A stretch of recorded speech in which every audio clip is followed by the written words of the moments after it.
Növbəti nümunə dır dördcür şəkilçisi. Dır dördcür şəkilçisinin araşdırmasında nəyə baxırıq? Birinci, hansı nitq hissəsində olduğuna baxırıq bunun. Əgər dır feildədirsə, biz ona mak şəkilçisini artırırıq. Mak şəkilçisini artıra bilsək, deməli o leksik şəkilçidir və bu ancaq feildə ola bilər. Başqa heç bir nitq hissəsində ola bilməz. İkinci baxırıq, feil deyil, digər nitq hissəsidirsə, deməli biz ona mak artıra bilməyəcəyik. Və digər nitq hissəsidirsə, bu görürük ki, feil deyil. Deməli bu həmişə bir qrammatik şəkilçidən ibarət olacaq. Yəni araşdırma tələb etməyəcək.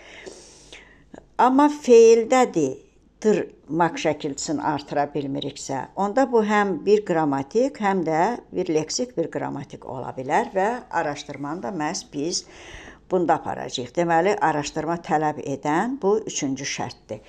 Məsələn, sındırmaq, mat artıra bildik. Deməli, sındırmaq sözündəki dır feildədir və makla işləndi. Ona görə oldu leksik şəkilçi. Yaxşıdır. Yaxşıdır sözündə görürük ki, dır feildə deyil, sifətdədir və yaxud kitabdır, isimdədir. Deməli, bu birbaşa bilirik ki, qrammatik şəkilçidir.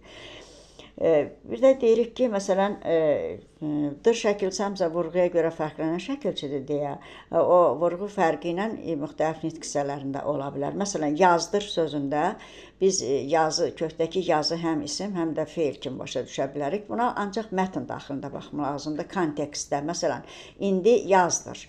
Nədir? Sualına cavab verəcəksə, deməli, bu artıq isimə qoşulub və biləcək ki, birbaşa qrammatikdir.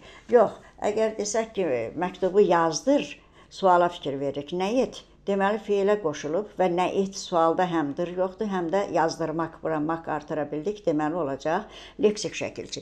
Yəni, feildə olanda biz onu mak şəkilçi ilə yoxlayırıq. Mak şəkilçisini artıra biliriksə, bu leksik şəkilçidir. Artıra bilmiriksə, mütləq araşdırma lazımdır. İndi bu araşdırmaya növbəti videoda baxaq.